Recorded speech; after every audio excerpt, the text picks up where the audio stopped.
एक serial killer जिसने prostitutes को अपना निशाना बनाया, वो ना सिर्फ उन्हें मारता बल्कि उनके शरीर के साथ हैवानियत की हद तक दरिंदगी करता। उनके अंदरूनी हिस्सों को आसपास सजा देता और कुछ अंग अपने साथ ले जाता। पर क्यों? कौन था ये सीरियल किलर? एक जूते बनाने वाला, या एक प्रिंस, या फिर एक आम इंसान? क्यों सस्पेक्ट की लंबी चौड़ी लिस्ट के बाद भी ये केस डेड एंड पर फिनिश हो गया? ऐसा क्या मिला 100 साल बाद कि फिर से ये केस खोलना पड़ गया? क्या लिखा था उस वॉच पर? क्या है उस डायरी का राज? जानने के लिए वीडियो में एंड तक बने रहिए। 19वीं सेंचुरी के मिडिल ईस्ट में यूनाइटेड किंगडम में लंदन शहर की पॉपुलेशन अचानक से बढ़ने लग जाती है। रीजन थे आयरिश इमिग्रेंट्स जो अपने देश में चल रहे अकाल की वजह से दूसरे देश में भाग रहे थे, खासकर यूनाइटेड किंगडम, और यहाँ भी इनकी पहली पसंद बना लंदन। इसलिए शहर की पॉपुलेशन लिमिटलेस हो चुकी थी, जिस वजह से गरीबी भी बढ़ रही थी। कई लोग ऐसे थे जिनके पास सोने को छत नहीं थी, पेट भरने को खाना नहीं था और रोजगार के सभी रास्ते लगभग बंद नजर आ रहे थे। इसलिए ज्यादातर महिलाओं ने खुद को प्रोस्टिट्यूट की काली दुनिया में धकेल दिया ताकि अपने परिवार और बच्चों का पेट भर सकें। व्हाइट चैपल, जो लंदन का ही एक इलाका है, अकेले उसी हिस्से में 62 वैश्यशालाएं खुले हुए थे, जिनमें 1200 से ज्यादा औरतें यहीं काम कर रही थीं। और इसकी जरूरत क्यों पड़ी, इसका अंदाजा आप इसी बात से लगा सकते हैं कि व्हाइट चैपल में हर रात 8500 गरीब बच्चे सोने के लिए ठिकाना ढूंढते इधर उधर भटकते थे। गरीबी, लाचारी और बेकारी ने लोगों को क्राइम की तरफ भी धकेल दिया। छोटी मोटी चोरियां, लूट, पॉकेटमार, डरागा धमकाना, शराब की लत, मारपीट, ये सब अब आम बात हो गई थी। ऐसा कोई दिन नहीं था जब व्हाइट चैपल या लंदन में लोगों को किसी न किसी क्राइम की कहानी ना सुनाई देती हो। पर फिर भी लोग निडर थे, क्योंकि ये छुटमुट घटनाएं थीं जिन्हें रोकने के लिए पुलिस और प्रशासन भी कोशिश कर रहा था। लेकिन अब जो खूनी खेल शुरू होने वाला था, उसका तोड़ निकालना न पुलिस के बस की बात थी और ना ही प्रशासन के। 7 अगस्त 1888 वो तारीख थी जब लंदन ने सबसे खौफनाक समय की शुरुआत को होते हुए देखा। सुबह का वक्त था, कुछ लोग आंखें खोलकर बिस्तर छोड़ रहे थे तो कुछ लोग घर से बाहर निकल रहे थे। इन्हीं में से एक था जॉन जेम्स, जो व्हाइट चैपल में ही रहा करता था। वो घर से कुछ कदम दूर चला ही था कि तभी उसे सड़क किनारे एक महिला की बॉडी पड़ी हुई मिलती है। जेम्स जैसे ही उसके पास जाता है, बॉडी देखकर उसके तो होश ही उड़ जाते हैं। उसने तुरंत पुलिस को इन्फॉर्म किया और जैसे ही पुलिस वहां पहुंची, उनके भी होश फाख्ता हो जाते हैं। उस लड़की की बॉडी की हालत बहुत ज्यादा खराब थी। उसका नाम मार्थ टेब्रन था और वो बाय प्रोफेशन एक प्रोस्टिट्यूट यानी वैश्या थी। उसकी बॉडी को देखकर ऐसा लग रहा था जैसे उस पर किसी ने अपनी भड़ास निकाली है। पहली नजर में तो लगा कि किसी ने 20 से 25 बार चाकुओं से वार किया, लेकिन जब पोस्टमार्टम रिपोर्ट सामने आई तो पता चला कि उसके शरीर पर 39 बार चाकू मारा गया था और बॉडी पार्ट्स के साथ काफी दरिंदगी हुई थी। इस तरह ये केस पूरे व्हाइट चैपल में दहशत फैला देता है, पर कोई नहीं जानता था कि ये तो सिर्फ शुरुआत है। अभी मुश्किल से मार्थ को मरे 20 से 25 दिन ही गुजरे थे कि लंदन से एक और ऐसा ही खौफनाक केस सामने आया। 31 अगस्त 1988 की बात है। दिन लगभग शुरू होने वाला था। घड़ी की टिक टिक सुबह के 3:45 का इशारा कर रही थी। आबादी ज्यादा होने की वजह से क्राइम बढ़ रहा था और कुछ दिन पहले जिस बेरहमी से मार्थ को मारा गया था, उसके बाद पुलिस चौकन्नी हो गई थी। इसलिए पूरे शहर में सुरक्षा को बनाए रखने के लिए सुबह शाम पेट्रोलिंग किया करती थी। उस सुबह भी चार्ल्स नाम का ऑफिसर अपनी ड्यूटी कर रहा था। वो पैदल ही गश्त पर था कि तभी उसकी नजर रोड के उस पार जाती है। फुटपाथ पर मानो कोई अजीब ही हालत में पड़ा हुआ था। पहले तो उसे लगा कि शायद कोई गरीब सो रहा होगा, लेकिन जब वो उसके पास गया तो उसे कुछ भी समझ नहीं आया, पर इतना समझ गया था कि ये एक लड़की है। अब वो जिंदा है या मर चुकी है, ये समझना उसके लिए काफी मुश्किल हो रहा था, क्योंकि वो उल्टी पड़ी हुई थी। इतने में सामने से एक और ऑफिसर, जो खुद भी पेट्रोलिंग कर रहा था, वो वहां पर पहुंचता है और अब दोनों मिलकर उस लड़की को देखने लगते हैं। लेकिन अंधेरा इतना था कि कुछ भी कह पाना मुश्किल था, इसलिए इनमें से एक ऑफिसर कुछ दूरी पर रखी लालटेन लेकर आता है और जब उस लड़की को सीधा करता है तो दोनों की आंखें फटी की फटी रह जाती हैं, क्योंकि वो लड़की मर चुकी थी, पर देखकर लग रहा था कि जैसे कुछ देर पहले ही उसे किसी ने मारा है। असल में उसकी बॉडी से लगातार खून बह रहा था। हालांकि बाहर से देखने पर उसके घाव नजर नहीं आए, लेकिन जब बॉडी को पोस्टमार्टम के लिए ले जाया गया तो सच्चाई ने हर किसी को हैरान कर दिया, क्योंकि उसके गले पर चाकू के 2 निशान थे जो बहुत ही ज्यादा गहरे थे, इतने कि उसके खाने और सांस लेने की नली भी कट चुकी थी। इससे भी ज्यादा शॉकिंग बात यह थी कि उसकी बॉडी को अलग अलग जगह से टॉर्चर किया गया था। उसके सीने और पेट पर कई जगह कटने के निशान थे, जिन्हें देखकर इतना तो तय था कि इसे मारने वाला या तो कोई सनकी होगा या फिर इसका कट्टर दुश्मन, या कोई सीरियल किलर जिसे ह्यूमन बॉडीज के साथ खेलना पसंद था। जब इस लड़की की पहचान की गई तो पता चला कि इसका नाम मेरी निकोलस था। हालात की मारी मैरी ने भी कमाई के लिए वैश्यवृत्ति को चुना था। गरीबी और शराब की लत उसे पहले ही अपने परिवार से दूर कर चुकी थी, इसलिए अब उसने खुद को पूरी तरह से शराब के हवाले कर दिया था।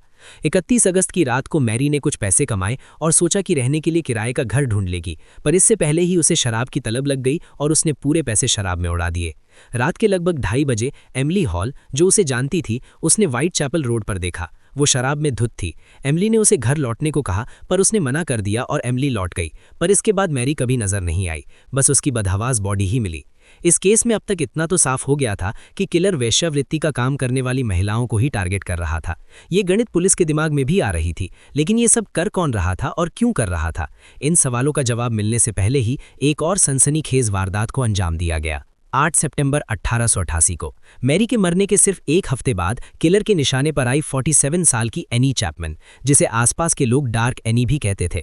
उसकी जिंदगी भी ऐसे मोड़ पर आ खड़ी हुई थी कि वेश्यावृत्ति करने के अलावा और कोई रास्ता नहीं था। कुछ समय पहले ही पति ने दुनिया को छोड़ दिया, लेकिन एनी ने हिम्मत रखी, ये सोचकर कि बच्चे उसका साथ देंगे। पर आगे बढ़ने की भीड़ में बच्चों ने माँ का साथ छोड़ दिया और एनी अकेली रह गई। इसलिए उसने शराब को गले लगा लिया। हॉस्पिटल फील्ड्स में डॉजेट स्ट्रीट पर स्थित क्रॉसिंग हैम्स लॉजिंग हाउस में रहती थी और रोज का किराया 4 पेंस था, जिन्हें जमा करने के लिए वो दिन भर कुछ ना कुछ करती ही रहती थी। कभी फूल बेचती, कभी सिलाई कढ़ाई करती, लेकिन फिर भी पैसे कम पड़ ही जाते थे। इसलिए ज़रूरत पड़ने पर वो भीख मांग लेती और अगर यहाँ से भी कुछ नहीं होता तो वैश्या बनकर सड़क पर खड़ी हो जाती, इस उम्मीद में कि किराए और पेट भरने के लिए पैसों का इंतजाम हो जाएगा। 8 सितंबर को भी एनी सड़कों पर थी। लोगों के अनुसार उसने रात को कुछ पैसे कमाए थे, लेकिन तबीयत ठीक नहीं थी तो वो पैसे खर्च हो गए। वहीं काम करने वाले चौकीदार ने उसे रात के लगभग 1:35 पर देखा था, जब वो लॉजिंग हाउस से बाहर निकाल दी गई थी, क्योंकि आज का किराया वो जमा नहीं कर पाई थी। पर उसने कहा कि उसका बिस्तर खाली ना किया जाए, वो जल्द ही किराए के पैसे भर देगी। इतना कहकर वो अंधेरी रात में कहीं गुम हो गई और कहीं नजर नहीं आई। कुछ दिखा तो उसका मृत शरीर सुबह के करीबन 6 बज रहे थे। 29 हेनबरी स्ट्रीट के एक मकान के पीछे जॉन डेविस ने जमीन पर खून से लथपथ एक बॉडी देखी, जो एनी की ही थी। तुरंत ही पुलिस को बुलाया जाता है और पुलिस ये देखकर हैरान थी कि इस बार किलर ने पहले से भी ज्यादा बर्बरता की है। डॉक्टर जॉर्ज बैक्स्टर फिलिप्स ने, जिन्होंने एनी की बॉडी को एग्जामिन किया, उन्होंने जो खुलासे किए वो वाकई हैरान कर देने वाले थे। उनके अनुसार एनी को भी सेम पैटर्न में मारा गया था। जैसे मार्था और मैरी को मारा गया था, ठीक वैसे ही उसके गले पर भी 2 गहरे गहरे घाव थे, इतने गहरे कि सर कभी भी धड़ से अलग हो सकता था। लेकिन यहां भी किलर का मन शांत नहीं हुआ और उसने एनी की बॉडी को इतनी बुरी तरह से टॉर्चर किया कि सुनकर आपकी भी रूह कांप जाएगी। उसने ना सिर्फ एनी के पेट पर कट लगाया, बल्कि उसके अंदरूनी हिस्से को अपने साथ ले गया। उसकी आंतों का कुछ हिस्सा, यूट्रस, वजाइना का कुछ भाग और पेशाब की नली का भी कुछ हिस्सा गायब था। मतलब साफ था कि किलर एनी के बॉडी पार्ट्स को अपने साथ लेकर गया था। यानी ये जो कोई भी था, वो वैश्याओं को ना सिर्फ टारगेट कर रहा था, बल्कि उनके शरीर के साथ दरिंदगी की हर हद पार कर रहा था। उनके बॉडी पार्ट से खेलने में उसे मजा आ रहा था। इससे इतना तो अंदाजा लगाया जा सकता है कि वो कोई नॉर्मल इंसान तो हो ही नहीं सकता था। या तो वो कोई साइको था या फिर सरफिरा। इसलिए पुलिस भी इस किलर के हाथ धोकर पीछे पड़ जाती है, जिसकी शुरुआत उसी घटनास्थल से होती है जहां एनी की बॉडी मिली थी। आसपास के लोगों से पूछताछ की जाती है कि किसी ने कुछ देखा है या नहीं, पर कोई आगे नहीं आता। हाँ, एक व्यक्ति ने जरूर बताया कि उसने सुबह के लगभग 4:30 बजे एक महिला की आवाज सुनी थी। उसने कहा नो। इसके बाद कोई आवाज नहीं आई। इसलिए पुलिस ने अपनी थ्योरी गढ़ी कि शायद किलर महिलाओं को मारने के लिए सबसे पहले उनका गला दबाता है, ताकि वो छटपटाए नहीं और वो अपना काम आराम से करता रहे। या ये भी हो सकता है कि वो पीछे से अचानक उनके गले पर वार कर देता हो, और उसका वार कितना खतरनाक है ये तो आप अब तक के केसेस से अंदाजा लगा ही सकते हैं। ऐसे में दूसरे वार तक किसी का जिंदा रहना नामुमकिन है। इसलिए शायद कभी किसी ने कोई आवाज नहीं सुनी, लेकिन कुछ देखा भी ना हो, ये बात जरा पुलिस के गले नहीं उतर रही थी। क्योंकि जिस हालत में अब तक बॉडीज मिली थीं, उनसे ये तो बात साफ थी कि किलर कम से कम 20 से 30 मिनट तो उनके शरीर के अंदरूनी हिस्सों के साथ छेड़छाड़ करने में लगाता ही होगा। इसलिए पुलिस अपनी इन्वेस्टिगेशन का दायरा बढ़ाती है, पर कोई फायदा नहीं होता। किसी ने उसकी एक झलक भी नहीं देखी थी, मानो वो अंधेरे में आता हो और उसी अंधेरे में कहीं गायब हो जाता हो। एक ऐसी परछाई जो शायद कभी इंसानी रूप लेने ही नहीं वाली थी। लेकिन लोगों के बीच दहशत थी, खासकर महिलाओं के बीच। इस सीरियल किलर ने उन्हें घर से निकलने में भी खौफजदा कर दिया था। पूरे व्हाइट चैपल के चप्पे चप्पे पर पुलिस थी, लेकिन उनके रहते 30 सितंबर 1988 को व्हाइट चैपल में वो हुआ जो पहले कभी नहीं हुआ था। एक घटना जिसे आज भी डबल इवेंट के नाम से जाना जाता है, क्योंकि उसके निशाने पर एक नहीं बल्कि 2 महिलाएं आई थीं। पहली शिकार बनी एलिजाबेथ स्ट्राइट। 45 साल की एलिजाबेथ स्वीडिश थी और उस वक्त की ज्यादातर महिलाओं की तरह हालातों की मारी थी। एलिजाबेथ अपने पति से अलग हो चुकी थी, जिस वजह से हर दिन खाने, कमाने और सर ढकने के लिए छत ढूंढना ही उसका मुख्य काम था। लेकिन इस सब का इंतजाम करने के लिए भी पैसों की जरूरत थी। इसलिए एलिजाबेथ ने अलग अलग काम करने शुरू किए, जैसे कभी सिलाई कर ली तो कभी घर, होटल या गेस्ट हाउस में काम। और जब इससे भी पूर्ति नहीं होती तो वो भी प्रोस्टिट्यूशन में उतर जाया करती थीं। हालांकि ये रोज का नहीं था, लेकिन जब जब शराब की लत और पैसों की तंगी परेशान करती तो वो क्लाइंट ढूंढने निकल पड़ती थीं। 29 सितंबर को उसे एक यहूदी क्लब में साफ सफाई का काम मिल गया। उसने काम खत्म किया और 6 पेंस लेकर पास के ही एक पब में बैठकर शराब पी और 7:30 बजे यहां से निकल गई। उस रात उसे कई अलग अलग लोगों के साथ देखा गया था। रात के लगभग 11 बज रहे थे जब जोसेफ लवेंड अपने एक दोस्त के साथ बर्नर स्ट्रीट पर था। बारिश हो रही थी और वो एक दुकान के पास छज्जे के नीचे खड़े थे। यहीं दोनों की नज़र एलिजाबेथ पर पड़ती है। वो भी बारिश से बचने के लिए दुकान के पास खड़ी थी, लेकिन वो अकेली नहीं थी, बल्कि उसके साथ एक आदमी भी था। करीब 5 फुट 5 इंच जितनी लंबी हाइट, बड़ा सा कोट, बूट और काले बालों के साथ मूंछों का ताव देखकर दोनों ने एलिजाबेथ से मजाक किया कि संभल कर रहना, कहीं ये वही तो नहीं है। ये सुनकर एलिजाबेथ और वो आदमी वहां से चले गए। इसके करीबन 45 मिनट बाद, यानी कि रात के 11:45 पर एलिजाबेथ को फिर से देखा गया, उसी बर्नर स्ट्रीट पर। लेकिन इस वक्त वो किसी और आदमी के साथ थी। दोनों कुछ बातें कर रहे थे, लेकिन देखने वाले ने ज्यादा ध्यान नहीं दिया और आगे निकल गया। और फिर 12:30 बजे कांस्टेबल विलियम स्मिथ एक राउंड पर निकले। तब उन्होंने भी एलिजाबेथ को देखा और इस बार वो भी किसी आदमी के साथ थीं। विलियम के अकॉर्डिंग उस आदमी की उम्र 28 से 29 साल रही होगी। उसकी काली मूछें थीं, बाल भी काले थे और हाथ में एक छोटा सा पैकेट भी था। लेकिन इस तरह से देर रात को प्रोस्टिट्यूट्स का अपने क्लाइंट के साथ खड़े रहना नॉर्मल बात थी। इसलिए कांस्टेबल विलियम ने भी उन्हें वहीं रहने दिया और वो आगे निकल गए। पर शायद यही उनकी सबसे बड़ी गलती थी। अब रात के 12:45 हो चुके थे। चारों तरफ सन्नाटा था। कुछ एक दो लोग ही जरूरी काम से बाहर थे। इन्हीं में से एक था इज़राइल श्वार्ट्ज। वो जब बर्नर स्ट्रीट के international working men's education club के पास पहुंचा तो उसने देखा कि एक लड़की, जो कोई और नहीं बल्कि एलिजाबेथ ही थी, वो क्लब के बाहर दरवाजे पर खड़ी थी। इतने में एक आदमी आया और उसे अचानक से पकड़कर सड़क पर गिरा दिया। श्वार्ट्ज ने उसे देख लिया और लड़की को बचाने के लिए जोर से चिल्लाया। श्वार्ट्ज को देखकर उस आदमी यानी किलर ने एलिजाबेथ को छोड़ दिया और लिप्स किक, जो उस दौर में यहूदियों के लिए इस्तेमाल की जाने वाली एक तरह से गाली थी, उसे कहकर सड़क के इस पार श्वार्ट्ज को पकड़ने के लिए दौड़ पड़ा। उसे देखकर श्वार्ट्ज की हवा टाइट हो गई। उसने तुरंत दौड़ लगाई और तब तक भागता रहा जब तक कि उस किलर ने श्वार्ट्ज का पीछा करना बंद नहीं कर दिया। इतने में रात के करीब 1 बज जाते हैं। श्वार्ट्ज तो सुरक्षित था, लेकिन उसे अफसोस था कि वो लड़की यानी एलिजाबेथ उसी किलर के साथ रह गई। और उसके साथ वो क्या करेगा, शायद श्वार्ट्ज को भी पता था, क्योंकि उसने भी इन सभी केसेस के बारे में सुन रखा था। दूसरी तरफ उसी गली में क्लब के मैनेजर लुइस जिम श्वार्ट्ज अपनी घोड़ा गाड़ी से पहुंचे। गली में अंधेरा था, इसलिए कुछ साफ नजर नहीं आ रहा था, पर कुछ दूर जाते ही उनके घोड़े ने कदम आगे बढ़ाने बंद कर दिए। वो समझ गए कि कुछ तो गड़बड़ है, इसलिए उसने अपने चाबुक से चेक किया तो उसे ऐसा महसूस हुआ जैसे रास्ते में कोई पड़ा है। वो घबरा गए और तुरंत चिल्लाते हुए क्लब के अंदर पहुंचे। लोगों को इकट्ठा किया और लालटेन की रोशनी में देखा कि एक महिला खून से लथपथ सड़क पर पड़ी है। लेकिन शायद वो जिंदा थी, इसलिए डॉक्टर ब्लैकवेल को बुलाया जाता है, जिन्होंने 1:16 पर एलिजाबेथ को मरा हुआ घोषित कर दिया। इसके साथ ही पुलिस भी यहाँ पहुंच जाती है और एलिजाबेथ की बॉडी को देखकर कंफ्यूज हो जाती है। दरअसल उसके शरीर पर सिर्फ एक कट का निशान था, जो कि गले पर था। डॉक्टर ब्लैकवेल के अनुसार वो 6 इंच लंबा घाव था और इसके अलावा उसके शरीर पर और कोई निशान, घाव, चोट कुछ नहीं था। इसलिए पुलिस कंफ्यूज थी कि किलर ने इसे इतना नॉर्मली कैसे मारा।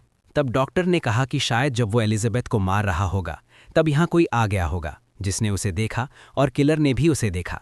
इसलिए बचने की जल्दी में उसने एलिजाबेथ की बॉडी के साथ कोई चीरफाड़ नहीं की। डॉक्टर इतने श्योर इसलिए थे क्योंकि घाव वैसा ही था जैसा इससे पहले की बॉडीज पर मिला था। ये थ्योरी कहीं ना कहीं पुलिस को भी सही लग रही थी, जबकि क्लब के मैनेजर ने भी बयान में कहा कि वो जब वहां पहुंचा तब शायद किलर वहीं मौजूद था, लेकिन अंधेरे की वजह से वो भाग निकला। पुलिस इन्वेस्टिगेशन कर ही रही थी ठीक उसी रात एक और रूह को झकझोर देने वाली वारदात ने पूरे शहर को हिला कर रख दिया। एलिजाबेथ के मरने के ठीक 45 मिनट बाद किलर ने एक दूसरी महिला को अपना शिकार बनाया। ये महिला थी कैथरीन, जिसका हंसमुख जिंदा दिल मिजाज उसे बाकी महिलाओं से बहुत अलग बनाता था। उसकी लाइफ में भी बहुत प्रॉब्लम्स थी, लेकिन वो उनसे निराश होने की जगह खुशी खुशी हर मुसीबत का सामना करती थी। हालांकि पीने का शौक वो भी रखती थी और ज़रूरत महसूस होने पर वो भी वैश्यावृत्ति का काम करती थी। 29 सितंबर की रात जब एलिजाबेथ की मृत्यु हुई, तब कैथरीन नशे में धुत होकर सड़क पर घूम रही थी। पुलिस की नज़र जब उस पर पड़ी तो उन्हें डर सताने लगा कि कहीं कैथरीन के साथ कुछ गलत न हो जाए। उसे इतना भी होश नहीं था कि अगर किलर उसके सामने आ जाए तो बचकर भाग भी सके। इसलिए उसकी सेफ्टी के लिए पुलिस ने उसे हिरासत में ले लिया और बिशप गेट पुलिस स्टेशन में रखा। पर ऐसे बिना किसी जुर्म के उसे ज़्यादा देर तक जेल में नहीं रखा जा सकता था। इसलिए जब कैथरीन का नशा कुछ हल्का हुआ तो पुलिस ने भी उसे रिहा कर दिया और एक आखिरी बार गुड बाय ओल्ड कॉक बोलकर कैथरीन भी वहां से निकल गई। ये लास्ट टाइम था जब कोई उसे जिंदा और कुछ बोलते हुए देख रहा था। ऑफिसर ने हल्की सी मुस्कान दी और कैथरीन अंधेरे में कहीं गुम हो गई। रात के लगभग 1:30 बजे लंदन सिटी पुलिस के कांस्टेबल एडवर्ड वॉटकिंस गश्त करते हुए मिट्री स्क्वायर चौक पर पहुंचे। सब कुछ शांत था, ना कोई हलचल ना कोई आवाज़, एकदम नॉर्मल माहौल था। इसलिए वो आगे बढ़ गए, पर बार बार फेरी लगाते रहे ताकि कोई अनहोनी ना हो जाए। और जब वो दूसरी फेरी लगाने के लिए करीबन 1:45 पर दोबारा मिट्री स्क्वायर पर पहुंचे तो एक भयानक मंजर उनके सामने था। एक हल्की सी रोशनी करती लैंप सड़क पर पड़ी हुई थी और उसके पास ही पड़ा था कैथरीन का बेजान शरीर, जिसे देखकर किसी का भी कलेजा फट जाए। उसके शरीर को इस तरह से नोचा गया था, जगह जगह से काटा गया था कि वॉटकिंस को अपनी नज़रों पर यकीन नहीं हुआ कि कोई इंसान इतना हैवान भी हो सकता है। उनसे कैथरीन की बॉडी देखी नहीं जा रही थी, इसलिए तुरंत दूसरे पुलिस ऑफिसर को बुलाया जाता है।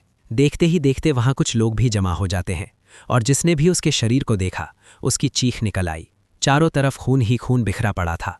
कैथरीन की गर्दन पर इतनी ताकत से वार किया गया था कि चाकू रीढ़ की हड्डी को चीरकर बाहर निकला था। उसके गालों पर जगह जगह कट के निशान थे, यहाँ तक कि पलकों पर भी वार किया गया था, जबकि पेट तो पूरी तरह से खोल दिया गया था। उसकी नाक काट दी गई थी और उसका यूट्रस और एक किडनी भी गायब थी।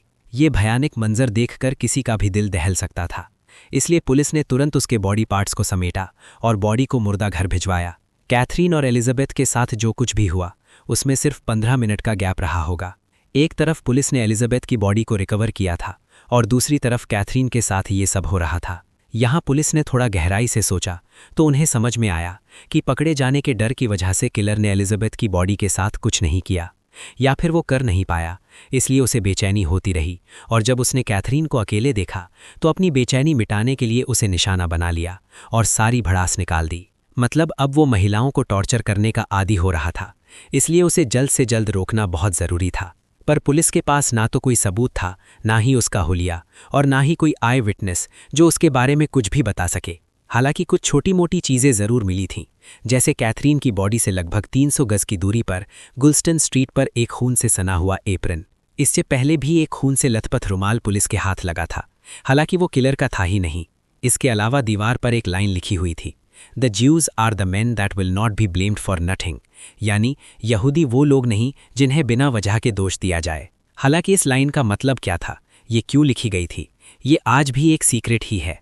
इस लाइन की वजह से शहर में यहूदियों के खिलाफ लोगों का गुस्सा फूट सकता था, दंगे भी भड़क सकते थे।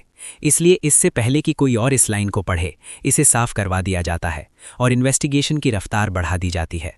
पर इसी बीच कुछ ऐसा हुआ जिससे पुलिस भी शॉक्ड रह गई। दरअसल जिस किलर को ढूंढने के लिए पुलिस दिन रात एक कर रही थी, चप्पे चप्पे पर निगरानी रख रही थी, उसी किलर के नाम से अब पुलिस और मीडिया हाउसेस को कई सारे लेटर्स मिलने लगे थे और हर लेटर को लिखने वाला खुद को किलर बता रहा था। लेकिन एक लेटर ने मीडिया को हेडलाइंस के साथ इस किलर के लिए नाम भी दे दिया, जैक द रिपर। दरअसल 27 सितंबर 1888 को केंद्रीय न्यूज़ एजेंसी के ऑफिस में एक लेटर पोस्ट होता है, जिसे लाल स्याही से लिखा गया था और इसमें दर्ज हैंडराइटिंग बहुत ही अजीब और ऊबड़ खाबड़ थी। एक्सपर्ट के अनुसार लेटर को 2 दिन पहले यानी 25 सितंबर को लिखा गया था, जिसमें राइटर खुद को किलर बताते हुए पुलिस का मजाक उड़ाता है। वो लिखता है, डियर बॉस, तुम मुझे पकड़ नहीं सकते, चाहे कितनी भी कोशिश कर लो। इसके साथ ही उसने धमकी भी दी कि जो भी औरत उसकी अगली शिकार बनेगी वो उसके कान काट देगा। सब कुछ लिखने के बाद उसने लास्ट में अपने साइन किए और लिखा, your truly Jack the Ripper. यहीं से किलर का नाम पड़ गया जैक द रिपर। पूरे शहर की जुबान पर अब यही नाम था। हालांकि पुलिस ने इस लेटर को सीरियसली नहीं लिया, लेकिन 30 सितंबर को जब एलिजाबेथ और कैथरीन की बॉडी मिली तो पुलिस को भी लगा कि शायद यही उनका किलर है, क्योंकि कैथरीन के कान वाकई में काटे गए थे। इसलिए पुलिस ने बिना देर किए न्यूज़ चैनल से मदद मांगी और 3 अक्टूबर को डियर बॉस टाइटल से आए इस लेटर की फोटोकॉपी पूरे शहर में बंटवा दी ताकि कोई उसकी लिखावट को पहचान ले। लेकिन इससे भी कोई फायदा नहीं हुआ। हाँ, अब जैक द रिपर खौफ का दूसरा नाम जरूर बन गया था। खौफ और डर के बीच यूं ही दिन गुजरते जा रहे थे। पुलिस के पास आने वाले खतों की संख्या भी अब सैकड़ों में हो चुकी थी। लेकिन सितंबर के बाद पूरा अक्टूबर गुजर गया और एक भी क्राइम नहीं हुआ। इसलिए सभी को लगा कि शायद जैक द रिपर ने अब ये काम बंद कर दिया है या फिर वो शहर को छोड़कर चला गया है, इसलिए अब ऐसी घटनाएं दोबारा नहीं होंगी। पर हुआ बिल्कुल इसका उलट। 9 नवंबर 1888 को जैक ने अपनी अगली शिकार को टारगेट किया और शिकार थी मैरी जेन कैली, एक 25 साल की आयरिश वुमन जो किलर की पहली जवान टारगेट थी। सिर्फ टारगेट ही नहीं, बल्कि इस बार किलर ने मारने का तरीका भी बदला था, जो पहले से ज्यादा भयावह था और जगह भी अलग थी। पहले जहां जैक खुलेआम सड़कों पर महिलाओं को मारता था, वहीं इस बार उसने बंद कमरे में 4 दीवारी के अंदर मैरी को मारा था। मैरी प्रोस्टिट्यूशन के काम में कुछ समय पहले ही आई थी और व्हाइट चैपल के डोज स्ट्रीट में 13 मिलर्स कोर्ट नाम के घर के छोटे से कमरे में रहा करती थी। उसे गाना गाने का बड़ा शौक था और वो हमेशा खुश मिजाज रहती थी। मरने से एक दिन पहले यानी 8 नवंबर को उसे पब में गाते हुए भी सुना गया था। रात के करीबन 11:45 पर उसकी पड़ोसन मैरी एन कॉक्स ने आखिरी बार मैरी जैन को देखा, जो किसी आदमी के साथ अपने कमरे में जा रही थी। इसलिए मैरी कॉक्स ने उसे गुड नाइट विश किया और मैरी जैन ने भी रिप्लाई करते हुए कहा कि अभी वो थोड़ी देर और गाना गाएगी, फिर सो जाएगी, और गुड नाइट बोलकर सो गए।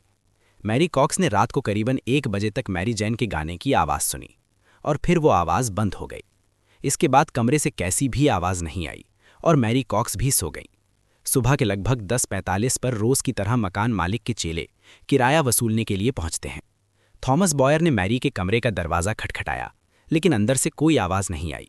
जब बार बार खटखटाने पर भी मैरी ने कोई जवाब नहीं दिया तो थॉमस ने टूटी पड़ी खिड़की से अंदर झांक कर देखा और अंदर का नज़ारा देखकर उसकी चीख निकल गई, क्योंकि कमरे के अंदर मैरी की बॉडी बिस्तर पर पड़ी हुई थी और उसके शरीर के अंग आसपास बिखरे पड़े थे। पूरे कमरे में खून के छींटे थे। नज़ारा बिल्कुल नर्क जैसा था। इसलिए तुरंत पुलिस को बुलाया गया। कुछ ही देर में इंस्पेक्टर एबलॉन और डॉक्टर थॉमस बॉन्ड अपनी टीम के साथ मौके पर पहुंचे।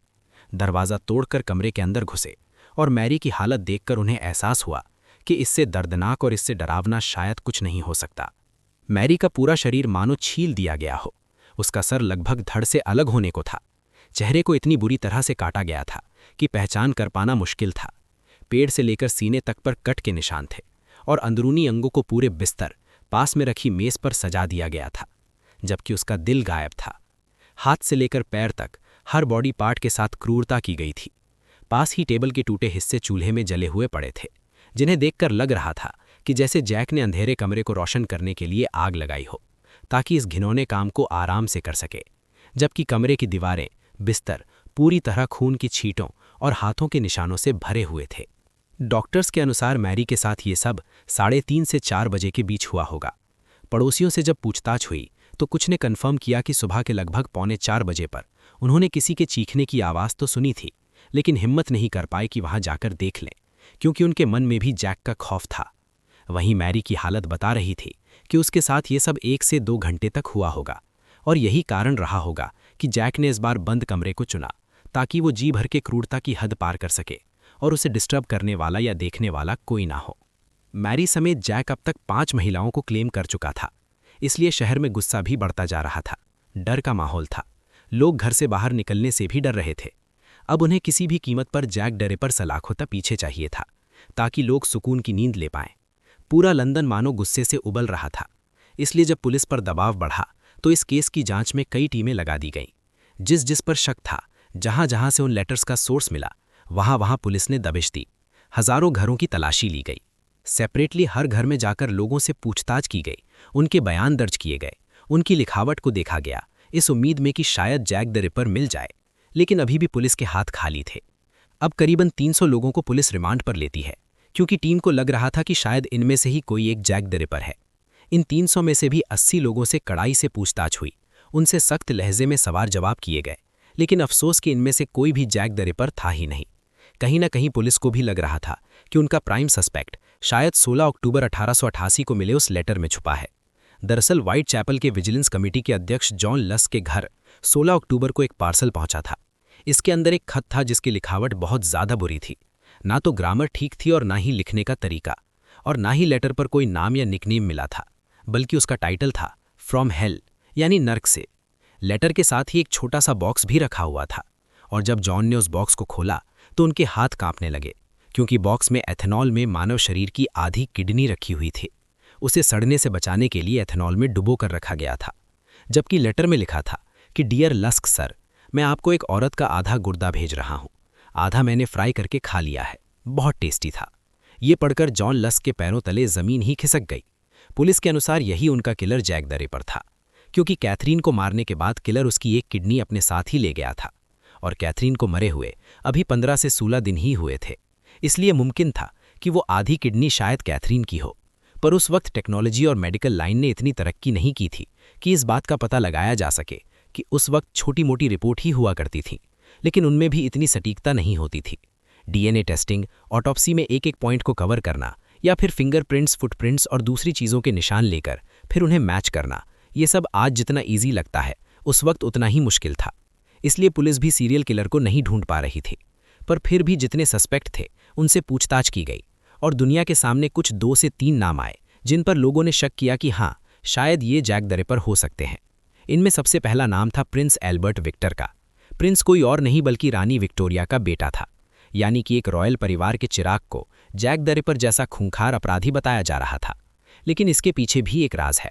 असल में प्रिंस एल्बर्ट बहुत ही रंगीन टाइप का बंदा था।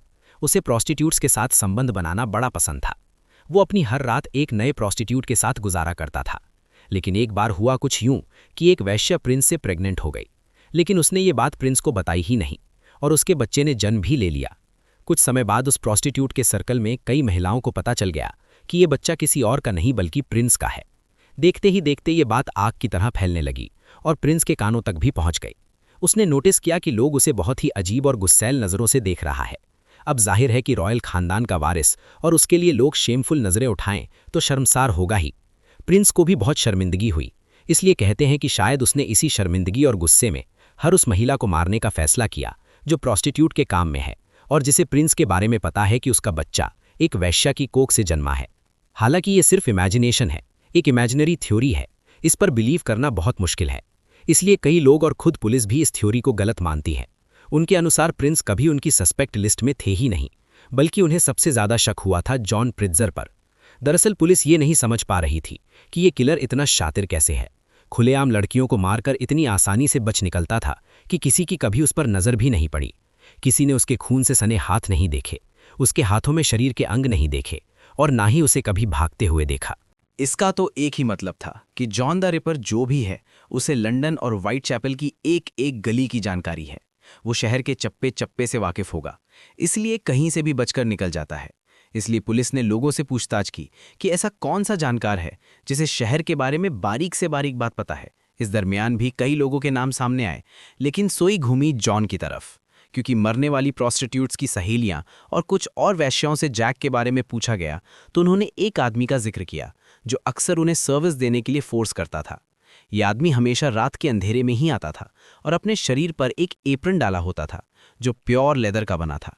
लेकिन डराने वाली बात यह थी कि उस एप्रन के अंदर वो 3 चाकू और 2 कटर हमेशा टांग कर रखता था। इन्हें देखकर वो लड़कियां इतना ज़्यादा डर जाती थीं कि उसे सर्विस देने से इनकार कर देती थीं। इस रहस्यमयी आदमी को उन लड़कियों ने लेदर एप्रन नाम दिया था, और जैक द रिपर नाम आने से पहले ये सीरियल किलर लंदन की सड़कों पर लेदर एप्रन के नाम से ही फेमस था। और ये कोई और नहीं बल्कि जॉन पिस था, जिसकी शहर के बीचों बीच चमड़े के जूते की दुकान थी। वो जूते बनाने का काम किया करता था और उसकी पर्सनालिटी काफ़ी अजीबोगरीब थी। वो भी रंगीन मिजाज का व्यक्ति था और रातों को प्रोस्टिट्यूट्स को सर्विस देने के लिए बुलाया करता था। उसके खिलाफ 3 केस भी फाइल किए गए थे जिनमें उसने प्रोस्टिट्यूट्स के साथ मिसबिहेव किया था, बल्कि 2 पर तो चाकू से हमला भी किया था। इसलिए पुलिस की नज़र में जॉन उनका प्राइम सस्पेक्ट बन जाता है और उसे हिरासत में लेकर पब्लिकली भी उसका नाम अनाउंस कर दिया जाता है। लेकिन यही सबसे बड़ी गलती हो गई, क्योंकि जॉन पिस का नाम सामने आते ही उसकी पत्नी को उससे नफरत हो गई। वो इतनी ज़्यादा गुस्से में थी कि जॉन को जैसे ही पुलिस ने बिना किसी सबूत के रिहा किया, पत्नी ने उसे मार दिया। इस तरह पुलिस की पूछताछ भी अधूरी रह गई और जॉन मर गया। लोगों ने कहा कि यही असली जैक द रिपर था, और आज भी यही कहा जाता है। दरअसल जॉन के मरने के बाद ही शहर में जितने भी कांड हो रहे थे वो एकदम से थम गए। गलियां शांत हो गईं और डर के बादल धीरे धीरे छटने लगे। हालांकि सस्पेक्ट के लिस्ट में एक और नाम है, जेम्स मैब्रिक का, जो 1888 से लगभग 100 साल बाद सामने आया। जी हाँ, 100 साल बाद जब एक कबाड़ी को कबाड़ी बीनते हुए एक डायरी मिली, जिसे पढ़ने पर कुछ ऐसा पता चला कि वो तुरंत पुलिस के पास पहुंच गया। पुलिस ने जैसे ही डायरी को खोला, उसके नीचे कोने में लिखा हुआ था जेम्स मैब्रे। इस डायरी में जेम्स ने एक एक डिटेल लिखी हुई थी कि कैसे 1888 में मैरी एलिजाबेथ कैथरीन और बाकी 2 को मारा गया था। उसका कौन सा ऑर्गन कहाँ मिला था, कौन सा ऑर्गन आधा था और कौन सा गायब, ये सब कुछ लिखा था। तो क्या जेम्स मैब्रिक ही जैक द रिपर था? इस बात का पता लगाने की जब कोशिशें हुईं तो पता चला कि डायरी वाकई में आज से 100 साल पुरानी है, लेकिन इसे लिखा कुछ समय पहले ही गया है। दरअसल ये सब उस कबाड़ी वाले का गेम था। उसने कुछ केमिकल्स की मदद से डायरी के पन्नों को इस तरह से बना दिया था कि लगे जैसे इसे 100 साल पहले लिखा गया है। पूछताछ में उसने खुद ये बात कबूल की, यानी कबाड़ी ही असली में जेम्स मैब्रिक था। पर शायद नहीं, जेम्स मैब्रिक रियल में भी एग्जिस्ट करता था। असल में इस डायरी के कुछ समय बाद ही 1993 में पुलिस को एक पॉकेट वॉच मिलती है। आपको पता ही होगा कि पहले के ज़माने में लोगों के पास हाथों में बांधने वाली घड़ी नहीं थी, इसलिए वो एक पॉकेट वॉच रखते थे, जिसे या तो जेब में रखते थे या फिर गले में टांग लिया करते थे। और ये 1800s के दशक से 1900s के दशक तक खूब चली। इस घड़ी को जब चेक किया गया तो ये भी 100 से 110 साल जितनी पुरानी थी। और जब पुलिस ने इस वॉच को खोल कर देखा तो उसके ढक्कन के पीछे एक एक अल्फ़ाबेट लिखा था। ये टोटल 5 अल्फ़ाबेट्स थे और इसके नीचे लिखा हुआ था आई एम जैक। हैरानी इस बात की थी कि वो 5 अल्फ़ाबेट्स उन 5 लड़कियों के नाम के पहले अक्षर थे, और इन अक्षरों को उसी दौर में किसी नुकीली चीज़ से उकेरा गया था, जो कील भी हो सकती है और चाकू भी। इसलिए पुलिस जेम्स मैब्रिक के रिश्तेदारों और उसकी अगली पीढ़ी, जो आज भी जिंदा है, उनसे पूछताछ करती है। तब ये पता चलता है कि जेम्स अक्सर कहा करता था कि वही जैक द रिपर है। ना सिर्फ घर में, बल्कि कई बार वो बाहर भी कहता था कि उसी ने वो सब किया है। और तो और उसने भी सैकड़ों लोगों की तरह पुलिस को लेटर भेजा था कि वही जैक द रिपर है और उसी ने वो सारे कांड किए हैं। लेकिन ये सच था या फिर झूठ, इसके बारे में कोई नहीं जानता, ना तो जनता ना पुलिस। इसके अलावा शक के दायरे में और मुख्य सस्पेक्ट की लिस्ट में एरॉन कॉन्समिस्की का नाम सामने आया। वो एक पॉलिश ज्यूइश हेयरड्रेसर था और उसका नाम पहली बार 2014 में सामने आया। दरअसल 31 अगस्त 1888 को जब मैरी निकल्स की बॉडी पुलिस को मिली थी तो उसके पास ही उन्हें एक शॉल भी मिली थी, जो किसी और की नहीं बल्कि मैरी की ही थी और पूरी तरह से खून में लथपथ मैरी के शरीर से कुछ दूरी पर ही पड़ी हुई थी। इसलिए पुलिस ने उसे एविडेंस के तौर पर जमा कर लिया। लेकिन जैसा कि आपको हमने बताया, उस वक्त की टेक्नोलॉजी इतनी तेज नहीं थी कि शॉल पर डीएनए सैंपल्स को कलेक्ट कर उनकी जांच की जाती। लेकिन ये काम 2014 के लगभग हुआ था और शॉल पर मिले डीएनए सैंपल्स को जब डेटाबेस में डालकर देखा गया तो एक फैमिली के डीएनए से ये मैच हो गया। पुलिस तुरंत इस फैमिली के घर पहुंची और उन्हें पूरी बात बताई। साथ ही ये भी बताया कि मैरी के पास से उन्हें वो शॉल मिली थी जिस पर डीएनए मिला है। तब उन्होंने बताया कि उनके परदादा हुआ करते थे एरॉन, वो समय वहां रहा करते थे। एरॉन के बारे में जब और पता किया गया तो पुलिस को लगा कि शायद यही जैक द रिपर था, क्योंकि एरॉन को सीजोफ्रेनिया नाम की बीमारी थी। ये एक दिमाग से जुड़ी गंभीर बीमारी है जिसमें इंसान सोचने समझने की शक्ति लगभग खो बैठता है। फीलिंग्स भी उसकी धीरे धीरे खत्म होने लगती हैं, उसे हैल्यूसिनेशंस होते हैं और रियलिटी और भ्रम में फ़र्क करना मुश्किल हो जाता है। एरॉन के साथ भी ये सब हो रहा था। धीरे धीरे उसकी दिमागी हालत इतनी खराब हो गई कि वो लोगों से लड़ने झगड़ने लगा, उनके साथ मारपीट करने लगा, जिस वजह से उसे मेंटल असाइलम में भेजना पड़ा और वहीं पर उसने अपना दम तोड़ दिया। इसी तरह और भी कई नाम सामने आए और हर बार लगा कि शायद यही जैक द रिपर है, लेकिन फिर बिना कोई ठोस सबूत के हर सस्पेक्ट बचता चला गया। और आज भी जैक द रिपर एक रहस्य ही है, जो कहाँ से आया, कहाँ गया और उन महिलाओं के साथ उसने वो सब क्यों किया, ये सब अभी भी सवाल है और कभी इनके जवाब मिलेंगे ये कह पाना भी मुश्किल है। वैसे आपको क्या लगता है, इनमें से कौन सा असली जैक द रिपर हो सकता है? हालांकि जो भी हो, अब वो इस दुनिया में तो नहीं होगा। आपको ये कहानी कैसी लगी कमेंट सेक्शन में लिखकर ज़रूर बताएं। ये तो सिर्फ शुरुआत है, असली कहानियां अभी बाकी हैं। ऐसे ही अनोखे किस्से चाहते हो तो द यूनिक को सब्सक्राइब करना मत भूलना। मिलते हैं नेक्स्ट वीडियो में।